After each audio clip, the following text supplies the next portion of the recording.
specialty group. I don't think I really need this. Do I really need that thing? No, okay, thanks. And so I want to begin with a thank you to our co-sponsors here at the conference for this financial assistance in bringing Queen Quet here. The Study of the American South Specialty Group, Cultural Geography Specialty Group, Africa Specialty Group, Rural Geography Specialty Group, Geographies of Food and Agriculture Specialty Group, the Socialist and Critical Geography Specialty Group, are from the AAG, and we do also have a little funding from the South Carolina Sea Grant that I'd like to also recognize for helping to bring Queen Quet here. The Indigenous People Specialty Group plenary session has historically brought in speakers to represent the peoples of the region where AAG meetings take place. Our regions are so large, it does sometimes take a lot of these extra sponsors to bring in speakers who do not have travel budgets at their disposal. And so, of course, I want to thank the IPSG board, and especially to co-chair Julie, who's sitting over there, Julie Hazelwood. And she was definitely the behind-the-scenes leader in a lot of this effort to pull this together.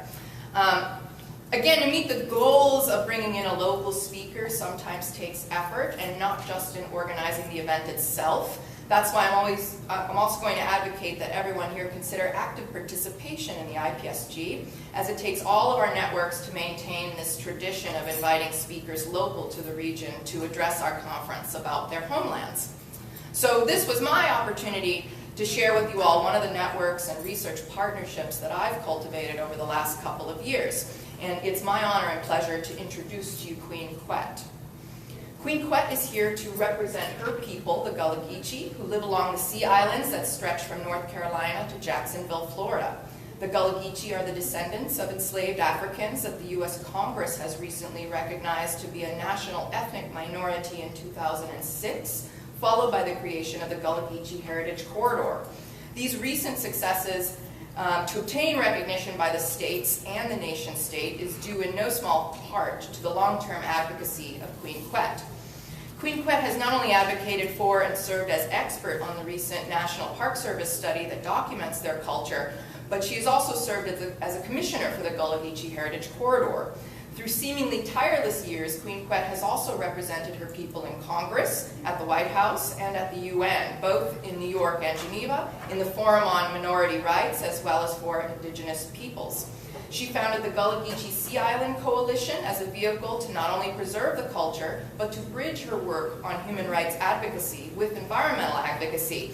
And I have more than once ended a meeting with Queen by bagging and replanting oysters to sustain that species, just as much as we were there to sustain Gullah Geechee culture. Such work has earned Queen recognition from a wide variety of environmental and social awards, including the United States Jefferson Award for Community Service, the inaugural Living Legacy Award from the Association for the Study of the African American Life and History, the inaugural May Viney Betch Conservation Award, numerous Women of Distinction Awards, and the National Black Her Story Award. But these accolades and accomplishments do not measure up to Queen Quet's reverence within her own Gullah Geechee communities. Through a petition process observed by the UN, Queen Quet was elected by her people as head of state for the Gullah Geechee Nation. Indeed, today you will witness the power of Queen Quet's leadership as she teaches us geographers about her people through an interactive histo-musical presentation. Today we will hear about Gullah Geechee connections to the land and sea, but also hear one answer to the question, what does it mean to be Indigenous?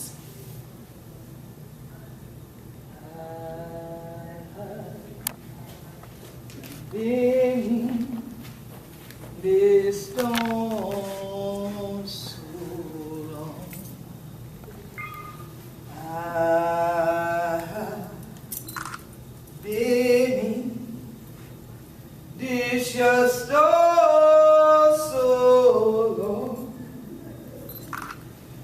crying, Lord.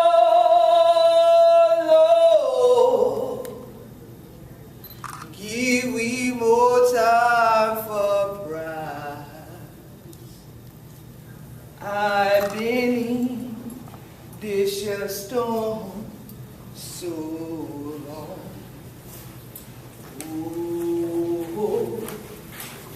Disha Hanita.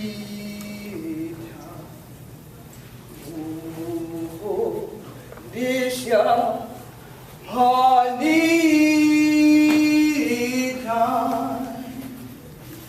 Crying, Lord, Lord, give we most our pride. I've been in this your storm so long. Down here. 100 children in the car, flying. All of this shit. Yeah, Chico, Igbo, Nadika, Nanenke, Yurima, Gullah, Geechee, Mendi, Temdi, Ifi, Ibibio, and the other rest of the children. They come here from Alkebula. So this year, they 100 together, with all the people, what are they now? This year, any of the one, what are they? Like a young. How old are they? But still there, we brother thing. This your thing. We the going on to the creek. Oh, yeah, it is. Yeah, that creek. Yeah, it is. East door. Yeah, the sea. Thing like that. Yeah, that no one will learn me. What is your life, though? And later, children want to be there. First, the core we said. Then we meet a fight. Then the core we said, no. Even right here, we with a dead. This shall be the beautiful. We go on, fight the walker, definitely lie. But midnight, you're right, man. So this your day. And we together. And we the grind. To the water. We ask you, when they grind that water, what they grind that fuck? How hard they grind it, but getting that for napping, like you used to. Think like that. The people done talk so much that they not around. First they ain't not sure. Sure the thing that they did. No. We said, great God. Have a take a jump. Back down the creek. Going back out to see a child. Forget that way you can get just a leave it but now with the family. And that's it. All the great people. Go on in that box on and get some on that bun. You don't want that thing. In our box. We found water. We done did it from the line. We said, what kind of people is you? What they say? You the thing that grow inside. When I see food grow inside, food grow right up on this soil. When we grow on this soil, we soil it, blood, sweat, and tears did it. But then I'll stand tall. Because then we did it. We made daddy mama that. Then the grind for deckly in. Right down to get it. Real mean together. Now don't try to the soup. Do them for healing family, for nursing people, and things like that. For making soup, everybody have to leave it and take for bring them together. In the evening, the other day, in the middle of the day. Yeah, I want you to go out and chill. And I had to strike. You know, see, so that strike that comes out Sunday, thing where the damn plum needed the water.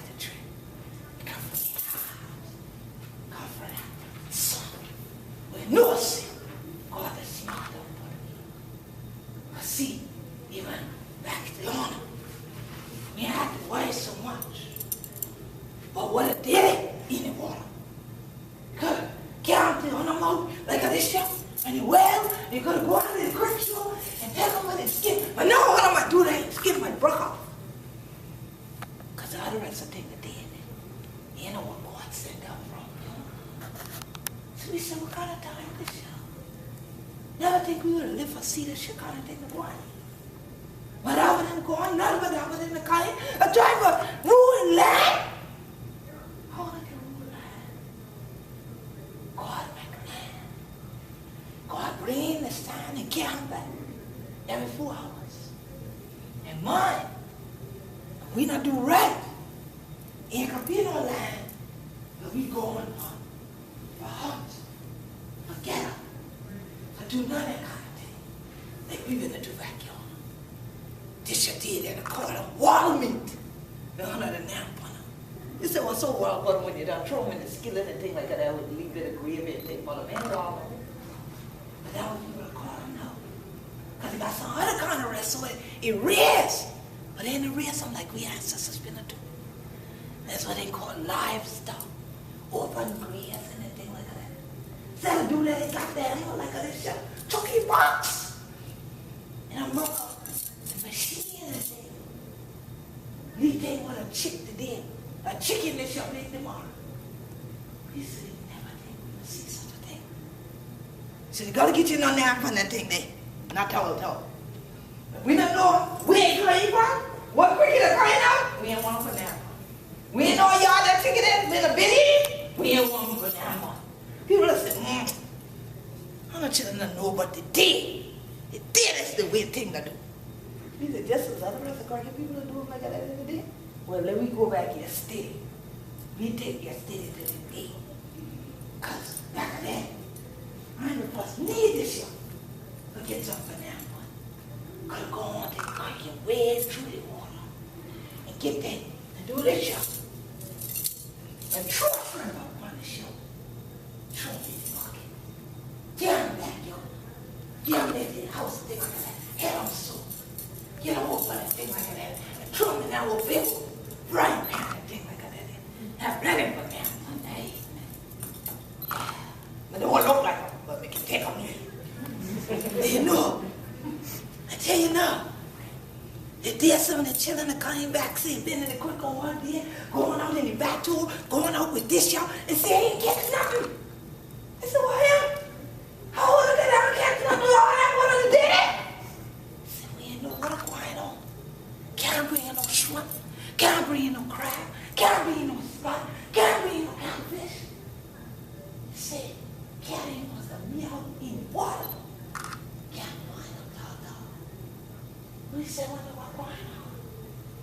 He said, I know some people are coming in that we can't do it like we used to do just now. Can't you saying that and things like that? Casey, guess the law. You can't go in no trouble like that. So you can't give them this so much. You can't eat for you were taking and things like that. We said, how will you feed all these your children now? But just leave it again. You can't do them. So man, things still are going out there saying that. And that's a lookout. All the rest were cleaning. See what we ancestors been doing, how people do, but they had to see the bucket up in the cleaning. They had to start to look out. But I'm going to be cleaning. Because I kept doing that back then. Now they want you to use the neck. I kept food for now. You have time. Plenty of time for people to get there now to say, I can't stand it all. And help us because we're the correct people like this. Because since after a long time ago living there, the hell they can't understand we want to crack teach us like this. We started speaking like them so that they could stop saying they didn't understand us. But then, when we started speaking like them, they still said they don't understand us. So they came in and said, well, the way you live, we don't understand. So it's not just the way you talk, it's the way you live. We said, well, what do you want? This is who we are. This is the way we live. The water is our bloodline. The land is a part of our family. That's all we know. That's all we're connected to. So when we go to it or through it, it is for nourishment, not just for the belly, but for the soul. Just like when we the crank, we think like this shit. Yeah.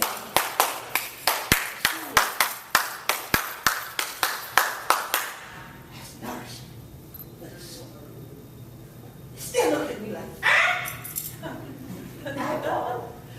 we said, well, let it people going on with it, going at them. We get our food up with them, young. So some people stop even wanting to go across into the mainland at all. Because it seemed like trying to engage with people from the mainland was bigger than the bridge you'd have to cross to get over there. So they said, well, we need to stay to ourselves.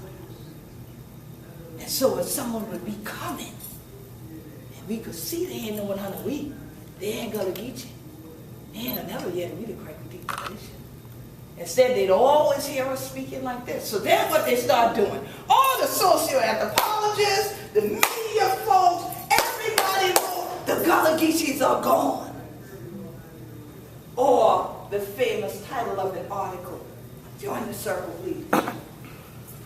Gullah Geechee's, Gullah's last dying breath. I said, how we to die? Anything like that, ain't we to walk around. I didn't see dead people walk. I know some of y'all believe in zombies, but we don't. I know it's a Walking Dead family. So here it is, that from 1600 to the 1900s, we are amidst people who do not connect with us, but yet wonder why they can't relate to us. And instead of trying harder, they say, we don't understand you, you need to change. They don't need to change, but we need to change. Then when we change, the change isn't enough of a change. So now, no, the way you speak, okay, fine, you went into the public schools and you started changing that, but then you sort of became a little bit too much like the rest of us now. So now your culture is going away. So and there's nothing unique about you. So since there's nothing unique about you, then all the laws that we make apply to just everybody across the board. So it doesn't really matter, right? Oh, it does. It matters. And as I often say, the way we speak to the way we live. So I want to hear people who still crack your teeth like that, chef, where we the day from and then. They want to know, see, still I want to be with the tradition. Want to hear that? There's somebody who does get a beat on it. Because if it tell them, see, if it crack, if it do so. So many times they told us, you will never get anywhere in life speaking the way you do. You will never get anywhere in life living that way. That's not proper, and that's not correct. So if y'all don't mind, if y'all could stop snapping pictures, it would be helpful. But here it is, that in the midst of people not respecting who we were, we formed our own circles in our family compound and continue to teach our tradition, our culture. Even though some could only speak it this way now, they could still live it this way. And then the other rest of people who know how to throw them down like this, and then that'll be able to get quiet. And so when we start to speak amongst ourselves, we expect folks to say, we don't understand. Even if they've been married to us for 50 years or so, they just listen for their name. As long as you ain't hang your name, you're all right. Okay? So when folks start coming in and wanting to change everything, and we show up to these meetings that were supposedly public and say the changes you're making will not be beneficial to us. They say, how can you say that? How do you mean that if we bring in modern buildings, it wouldn't be beneficial to you? Not when you're building them right out into the marsh. It's not going to be beneficial to us or the creatures that we've lived in balance with since the 1600s. All you natives are just emotional. Is that right? Well, I will take the emotion over heartlessness. Thank you very much. And as a mathematician and computer scientist by degrees, I'm not often referred to as emotional, but more logical. But somehow they dismiss that aspect because she's still a native from the islands, from the marsh. So we don't even know. What? That's an enigma. How can she be a scientist and be a native Gullah Geechee? Do they have electricity? Do they have lights? Oh, the one I often love, is, do they have shoes? So, that's why I often don't come out wearing shoes, because I don't want anyone to panic and think I'm not a native. Because so many films have depicted us as not having shoes. Although on St. Helena Island, South Carolina, where I'm from, that's where shoe lasting was actually taught during the 1800s. So I kind of think we saved a few pair, all right, before they went shipped out elsewhere. But when you have folks coming in to a community, constantly not looking to see what's there that they can learn from, what's there that they can keep, but instead thinking of how to strip the people of whatever is there, and strip the land of everything from the culture to the trees, I can then understand why they can't understand us.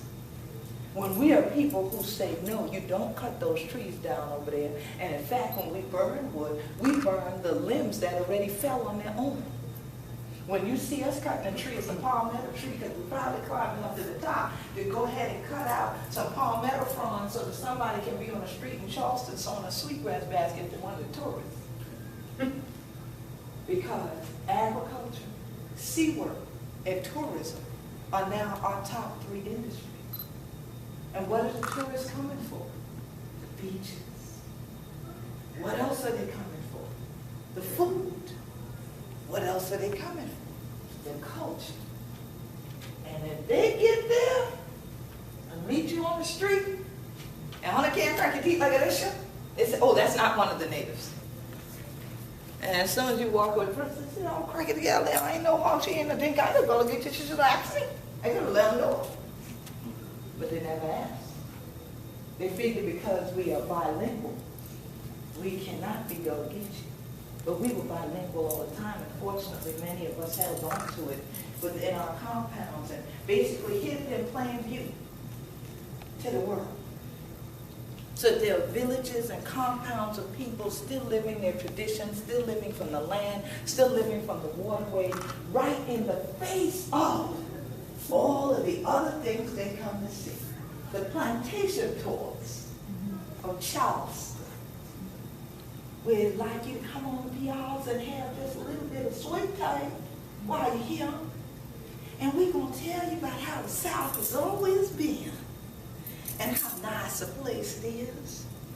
And you know how we built the houses with the low country architecture so that this way the mosquitoes wouldn't bite you in the summertime. But they never talked about the African people that built the houses, that built that piazza that you own. But now, everybody wants to talk about the Gullah Geechee. But they don't want the Gullah Geechees to talk about the Gullah Geechees. Now, we don't understand that. It's kind of interesting to us that now that you widen the highways, you want the sweetgrass baskets there because that's what the tourists actually came to find. So you put them out there so the tourists kind of have this safari effect as they go by. We know we're in their land now because they're in the baskets. And hopefully you'll see somebody making one. And they take pictures out the window instead of parking the car to get out to buy one. But then again, where do you park? How do you pull off of Highway 17, the King's Highway as they call it, running all the way through? So they said, well, I'd like to go fishing. But the Chambers of Commerce sent them to, what do they call these people? Anglers. Not to the Gullah Geechee Fishing Association. So they go out and they pay $100-something to go out for a few hours to catch and release. The first time they said it to us in the Gullah Geechee Fishing Association, we were in Texas. They said we going fishing. We were ready. We had boots. I had my cast net. That boy brought this rod and reel. We flew to Texas. We were ready. We got in the boat. We were like, let's go. That's how we do it. They said, okay, it's catch and release. I said, what that mean?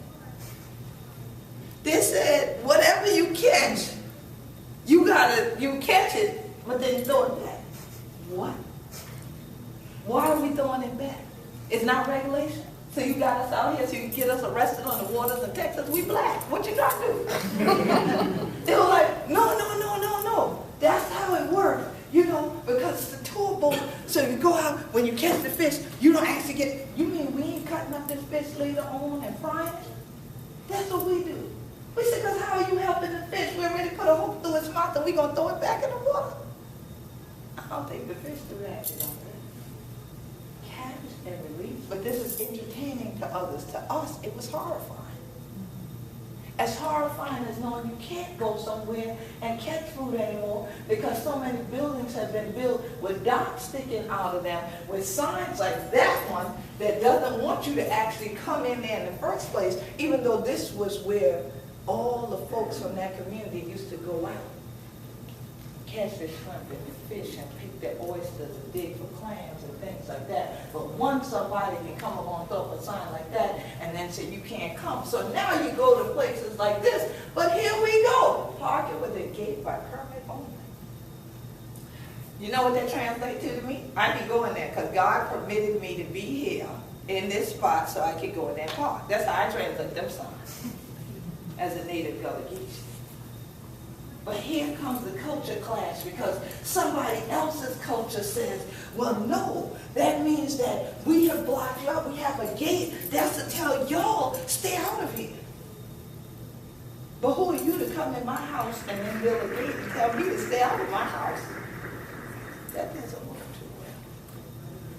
So now when we start talking about the Gullah Geechee Nation today, from Jacksonville, North Carolina to Jacksonville, Florida, and we start talking about waterways and access and connections, and we say to people, we have a right to fish as often as we want with as much as we want to feed our families in a family compound. They say, well, no. We said, well, why not? They said, because DNR. Well, what that stand for? Department of Natural Resources. Well, who made that department? We're not part of it. We don't have a seat at that table. They said, well, the Department of Natural Resources enforces the laws that the General Assemblies make.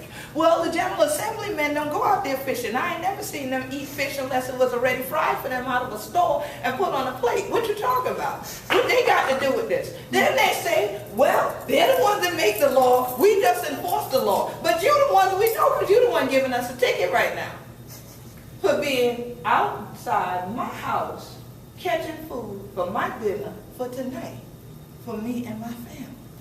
So you rather my children starve because I can't catch food, but you also just gave me a $1,000 ticket because I had one fish too many.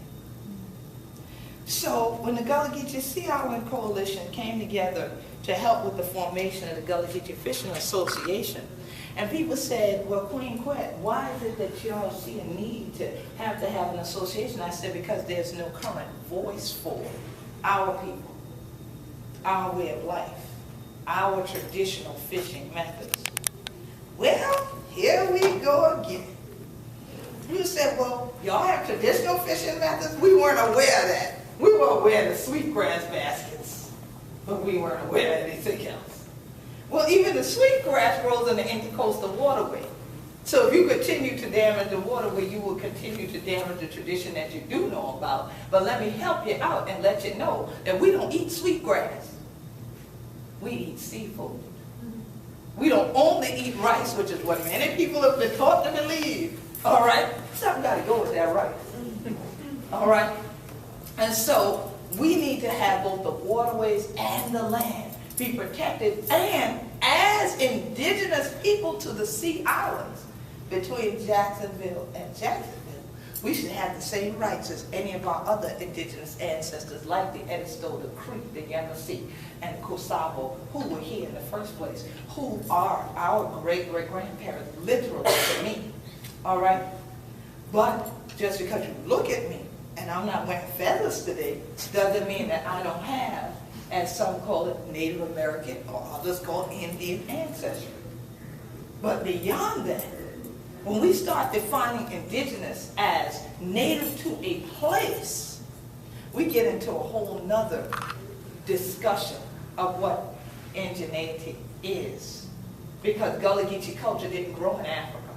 Gullah Geechee culture grew on the Sea Islands of North America, in the Atlantic Ocean. At the United Nations, everybody seemed to understand that right away. But in the United States, it's been a head knocker. They don't understand that this region here is where African people were brought to. This region here is where African people then intermarried with many indigenous groups of people, and our traditions reflect both Africa and indigenous America, if you want to call it that. So then, as that logical mathematician type person, you know, I try to help people fully articulate my meaning of things because sometimes they just don't. So then I start to look into things where I can do some further elaboration that might draw them into the context of my thought. Okay. So, what I decided to do, I said, well, we're going to go to Florida. We're going to actually go right on the site of Fort Brooke. We're going to actually be where my indigenous, my Seminole, Gullah Geechee, Maroon ancestors fought back I cannot believe they brought me here to do this talk. But I believe in divine timing and divine order, so I know it is divine that I am here in the midst of this unknown. And here it is that the discussion is, what? About how are you indigenous? Well, let me help you. Because as you already heard in the bio, first y'all heard all that money they had to put together to bring me here, so y'all know I don't come cheap. But then the real thing is, here it is, you heard in the bio that I go to the United Nations. So I thought it would be very appropriate to talk about Gullah Geechee from the standpoint of the United Nations Declaration on the Rights of Indigenous People, given the fact that I'm about to go to the Indigenous Peoples Forum next month. So I'll be able to share some of what I've learned here and everything with them when I get to the UN again. Again, divine timing, divine order. That's why we needed y'all in a circle, so that your energy could connect, because that is the energy I want to take back. If we had had time, you would just have a complete circle all the way around the room. But we know we didn't want the linear thinking people of the hotel and conference center to panic too much.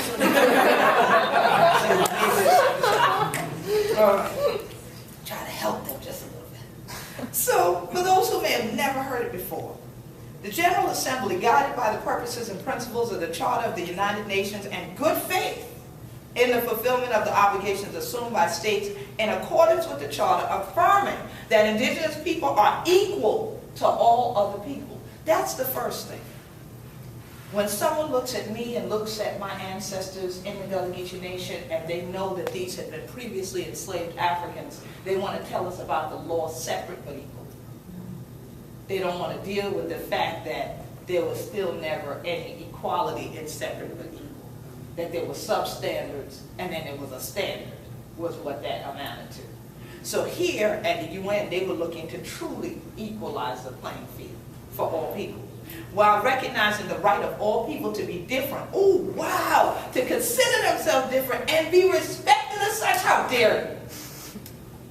How dare you not just go ahead and wear whatever we give you on television and tell you that's the latest fashion, and cut your hair and fix your hair and dye your hair to look just like it, and everyone sound the same, and everybody go ahead and be part of the board. How dare you not do that? They different. You have a right to. And you have a right to be respected as different. When I first read this, I said, why does it seem like someone went into my brain and took out these words?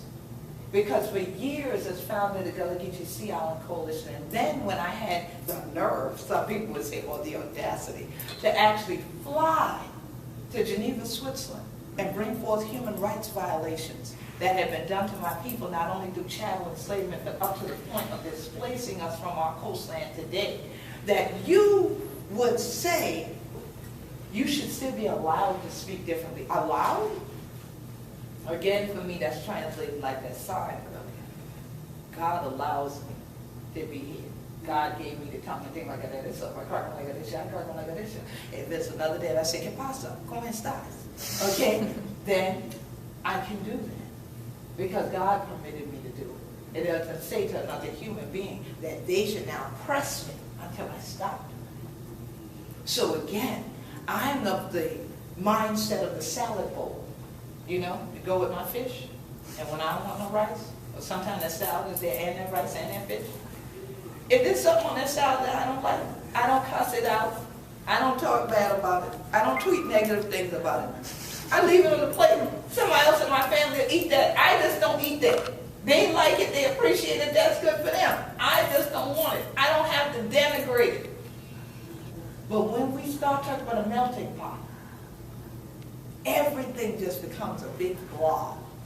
Nothing unique. Nothing different. And how boring is that? You see?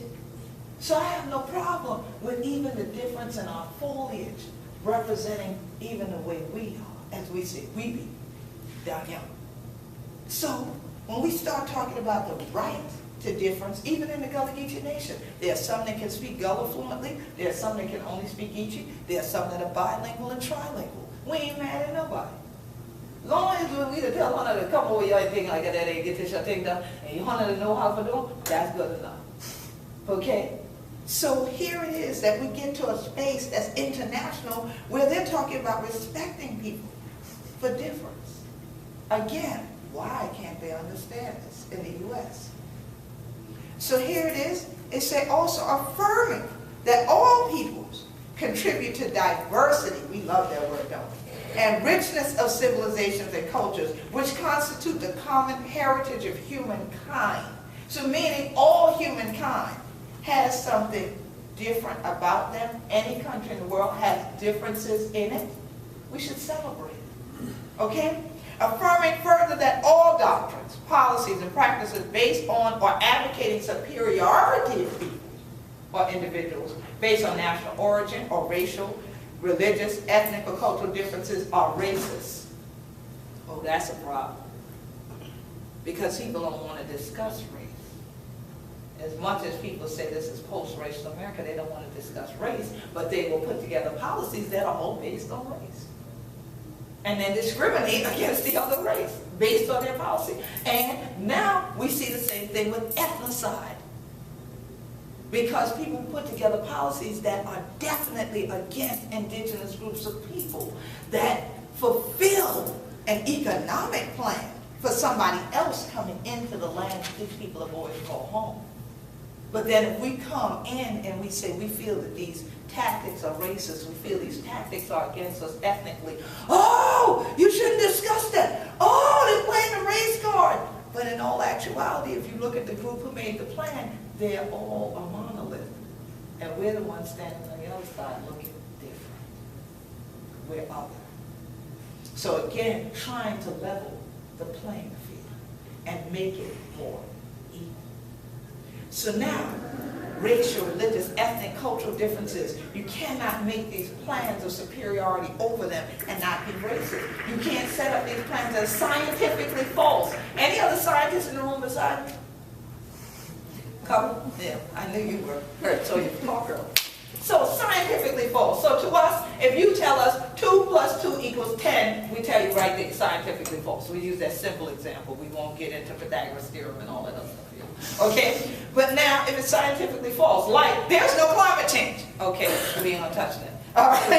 Now, legally invalid. So meaning no court of law will hold it up. There's nothing to substantiate it in a court of law. Morally condemnable and socially unjust. Well, I would think that if you taught students in a school that by speaking their own language, living their own tradition, that they will never get anywhere in life, that's morally unjust. If you beat them because you hear them speaking their own language, that to me is morally unjust. To go ahead and block people from their livelihood and say they cannot go out in the creek because they catch a fish this size and they're caught with it, we're going to fine you $10,000 for one fish. That would be, to me, morally unjust when the person may not even make $10,000 a year. So here it is. Then we're back to what are our rights. You see? So now it says, reaffirming that indigenous people in the exercise of their rights should be free from discrimination of any kind. So all those things I mentioned.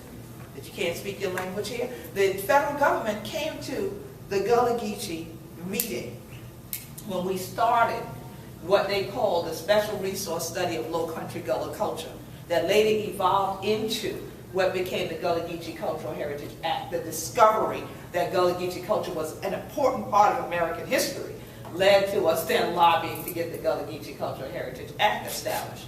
Well, at the very first meeting in Charleston, South Carolina, we were advised that we should not speak Gullah. You're here to learn from us who we are and what we want you to do for us, and you tell us not to speak Gullah. Of course, I will put it lightly, there was outrage. This hit the AP wire with cover stories in the news. Government tells Gullahs not to speak Gullah. Because it was insane. How do you come into a community and just outright disrespect them and then don't realize you're doing it? Because you've had a policy in place to do it for so long, you feel that's the norm. You don't see this unjust. You see?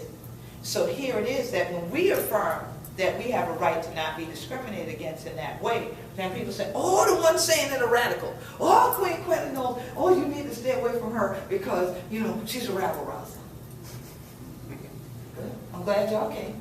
So now, concerned that indigenous people have suffered from historic injustices, I've named just a few, as a result of inter alia, their colonization, and dispossession of their lands. The same thing we're still working against here in the Gullah Geechee Nation, where people want to build resorts, golf courses, more resorts, more golf courses, right along the intercoastal waterway, right along these creeks, hotel after hotel after hotel. I've said to them many times, when we dig a hole in the ground, we dig a hole so we put something in there that grows that we eat.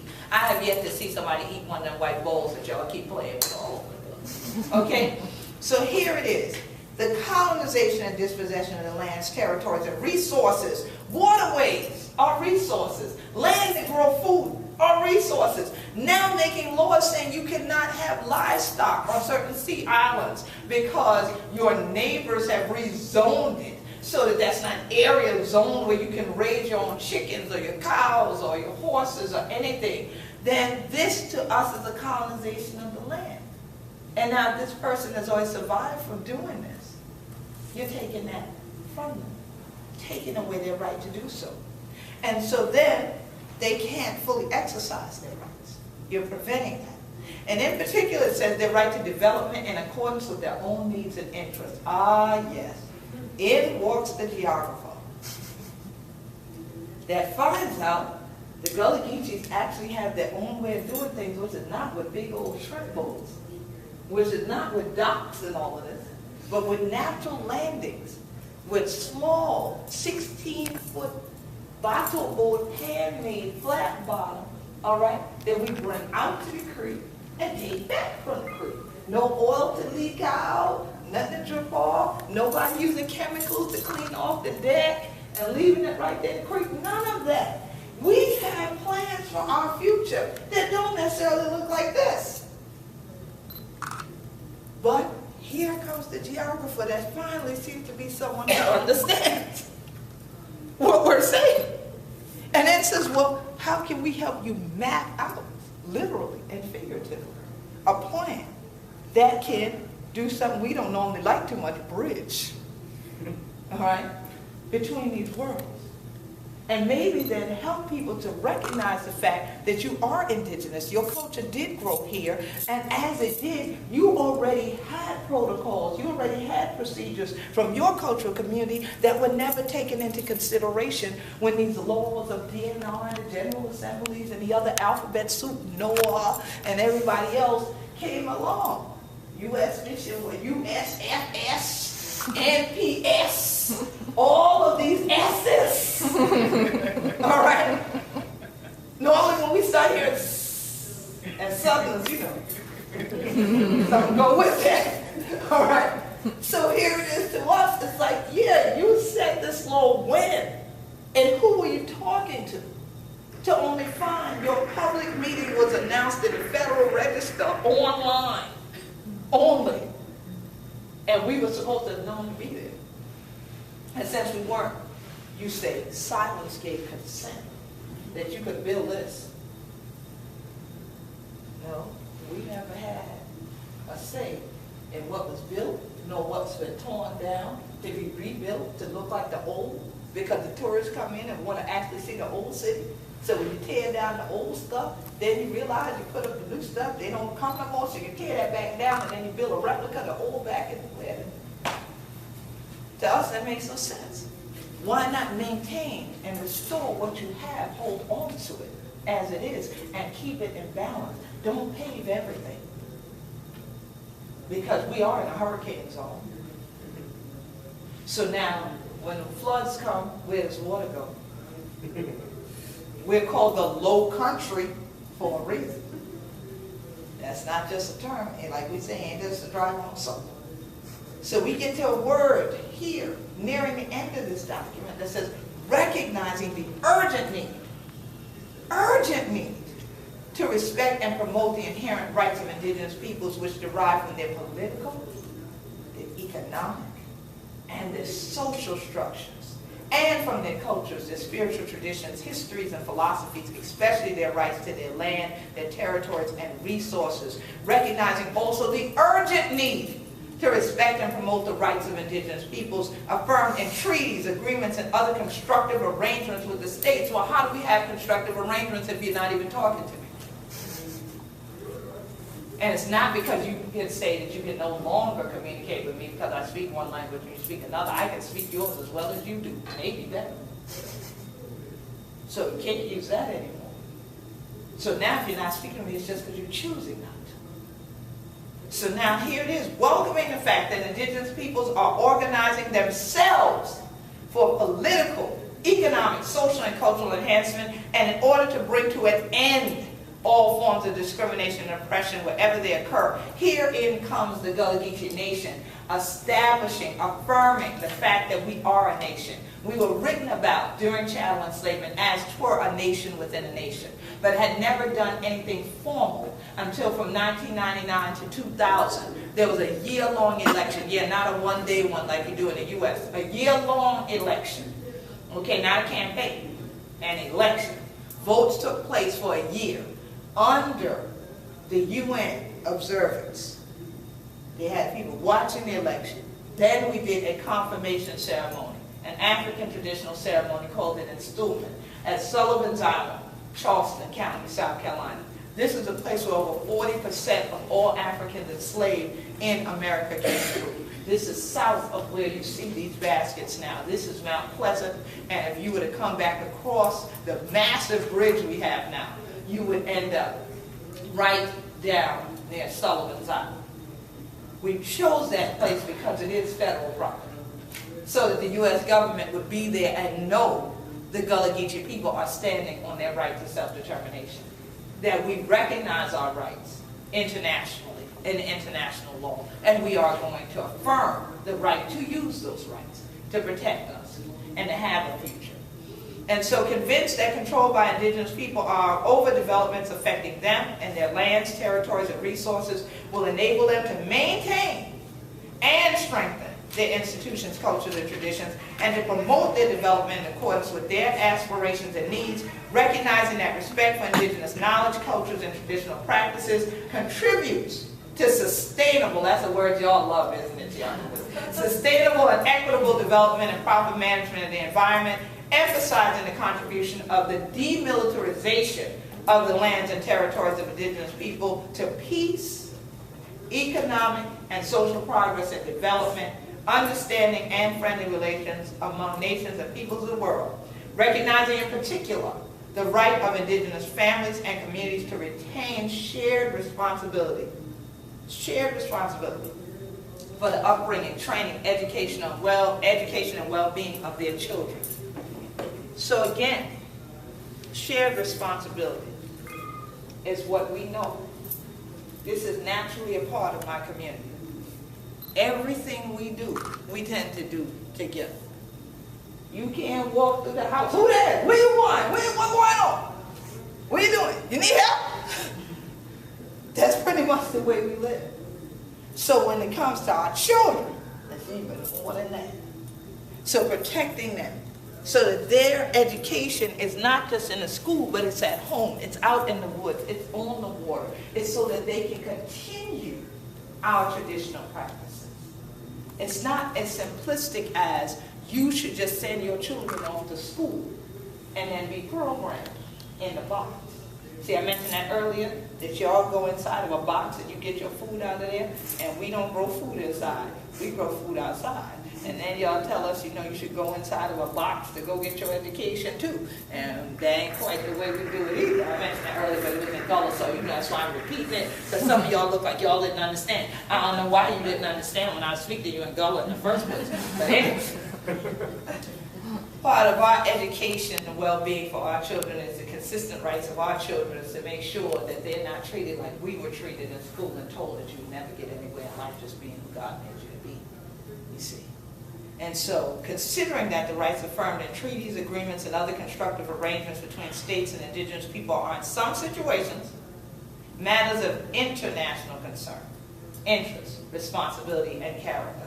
So yes, I've worked with the U.S. government, but they only work with me because they know I work with the international world. Trust me, they've done everything they possibly could to censor media, to get the U.S. media to no longer do stories on the Gullah Geechee Nation. It didn't work though. So you have other people in the world, and thank God I'm a computer scientist because I know how to program, and I also know how to use social media. People still have found out who we are, and they don't want the packaged version.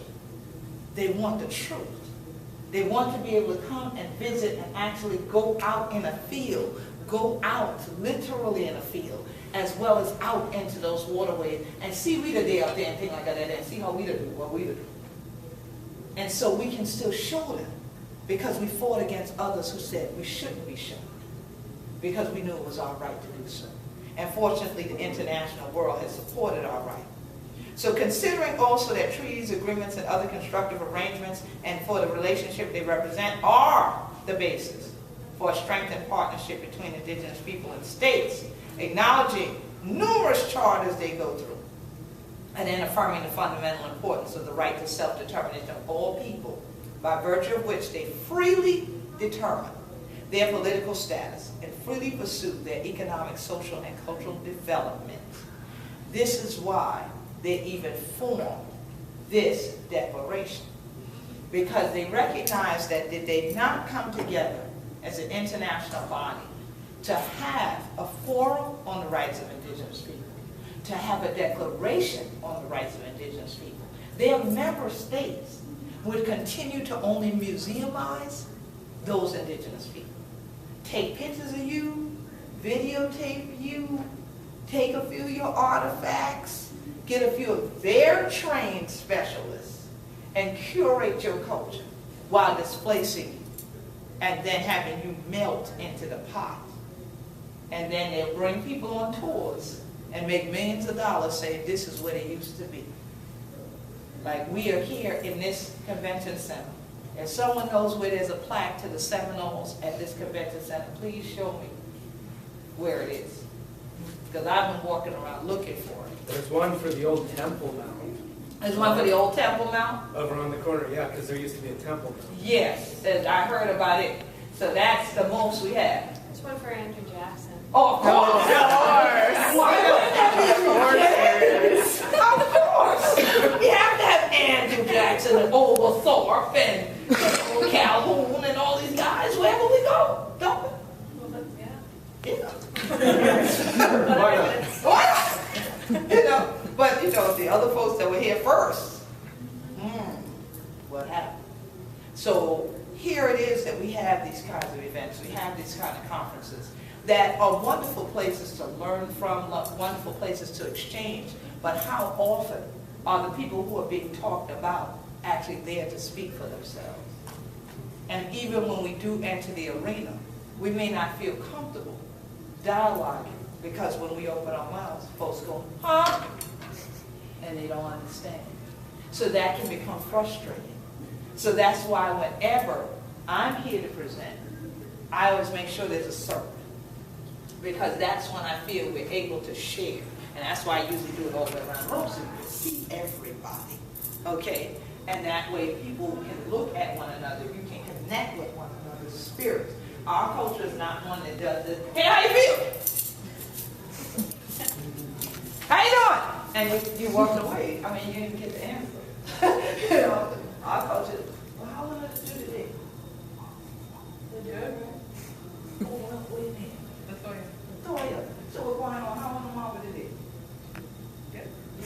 You sure? Yeah. Yeah, so leave it slow. Everybody know? Yeah. Okay. See, we will stay there.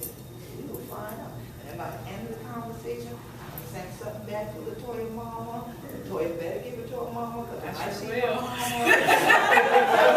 And she already know. See, I see her later. I see her mama. You even look at her like, girl. All right, so you better get it to her mama. You better go ahead. So that's the thing. In our cultural community, it is about shared responsibility. So it's not about individualism, it's about the collective. And that's why I love the circle, because whatever you put out in the circle, you better know it's going to do what? Come back around. And usually, it gains momentum before it gets back to you. So these are the types of things that we've seen in our communities that people thought we could build a little bit. We build a little bit here. You wasn't thinking that once you build your little bit, somebody else want to build their little bit. Next one's going to want to build a little more than yours, because I mean, they're not going to have as much as I got. Right? And now everybody's ego's out of control, and all your little bits have become a big deal.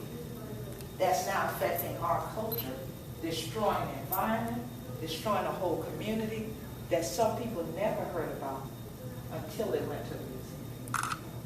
And then when they saw it, they saw pictures from chattel enslavement, and not 2000, not 2014.